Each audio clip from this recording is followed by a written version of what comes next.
इचाला Rajendra hero की तरह हमला करने का अच्छा तरीका नहीं है। राज्य 1956 में बना तो 40 साल तक राज करने वाली कांग्रेस पार्टी का जन्म आज नहीं हुआ था।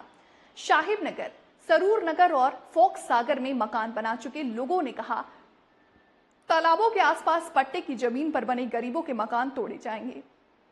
रेवंत रेड्डी से पूछा जा रहा है कि क्या आम लोगों को आतंकित करना सही है।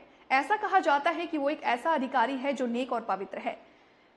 ये मत भूलिए कि अजीत ने अनुमति देने वाले अधिकारी भी आपके ही हैं। जब केसीआर सत्ता में आए तब भी उन्होंने अयप्पा समाज में जमीनों को ध्वस्त करने की कोशिश की और फिर से पूंछ बांध ली। फिर हमने देखा कि क्या हुआ। लोगों का ध्यान भटकाने के लिए हाइड्रा को आगे किया गया, क्योंकि उसमें लोगों की समस्याओं को हल करने का आत्मविश्वास, उन पर चर्चा करने की सहजता नहीं थी। निश्चित रूप से लोग इसके बारे में सोच रहे हैं।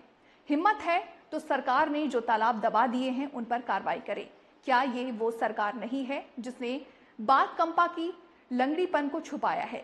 सरकार ने कितने तालाब गाड़ दिए, इसका हिसाब लगाया जाए। आइए आम आदमी को कष्ट न होने दें। ఇవాల్టి వరకు దాదాపు 40 సంవత్సరాల పైబడి పాలించిన party Congress party. Congress party Revanth Reddy ముఖ్యమంత్రి కాగానే పుట్టిన పార్టీ కాదు. కాంగ్రెస్ పార్టీ 100 సంవత్సరాల చరిత్ర కలిగిన పార్టీ. ఇక్కడ ఆనాడే కాంగ్రెస్ పార్టీ అధికారంలో ఉన్ననాడు 30 ఏళ్ల క్రితం 40 ఏళ్ల క్రితం చెరువులలో పట్టా భూములు ఉంటాయి. చెరువులలో ఉండే పట్టా భూములు అవి ఎఫ్టీఎల్ కావచ్చు. వాటికి పేదలకు పట్టాలు ఇచ్చి ఇల్లు కట్టించిండ్రు. వాటికి పర్మిషన్లు ఇచ్చి లేఅవుట్ చేసుకొని ఇచ్చిండ్రు. ఇవాళ అలాంటి లేఅవుట్లు, అలాంటి పట్టాలు ఇచ్చిన పేదల ఇల్లు ఇవాళ ఎఫ్టీఎల్లో ఉన్నాయి, వీటి కూల్చేస్తామని చెప్పి భయపెడుతున్నట్టుగా ఇంతకుముందు సాహెబ్ నగర్ గ్రామ ప్రజలు,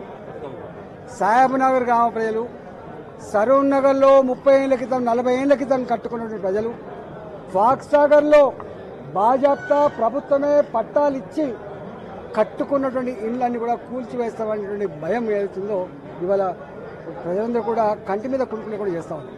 నేను అంటా ఉన్నా, హైడ్రా గురించి, నీ అక్రమాల చిట్టాల గురించి, నీ దందాల గురించి నేను మాట్లాడుతుంది, కానీ సామాన్య ప్రజల్ని వేధించే భయభ్రాంతుల గురించి చేసేటువంటి పద్ధతులలో మీరు ఆలోచన చేస్తుందా రేవంత్ రెడ్డి అని చెప్పి అడుగుతా ఉన్నాం.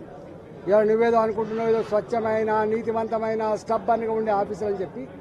ఇవాళ కలెక్టర్ ఇవాళే కలెక్టర్ కాలే, అనాదిగా కలెక్టర్ ఉన్నారు. అక్కడ ఏ కలెక్టర్లు పర్మిషన్ ఇచ్చిండ్రు, ఏ జిహెచ్ఎంసీ పర్మిషన్ ఇచ్చింది, ఏ ఉడా పర్మిషన్ ఇచ్చింది, ఏ ఆఫీసర్ దాన్ని రిజిస్ట్రేషన్ చేసిండ్రు, ఇవన్నీ ఒక్క ఏలు చూపించే ప్రయత్నం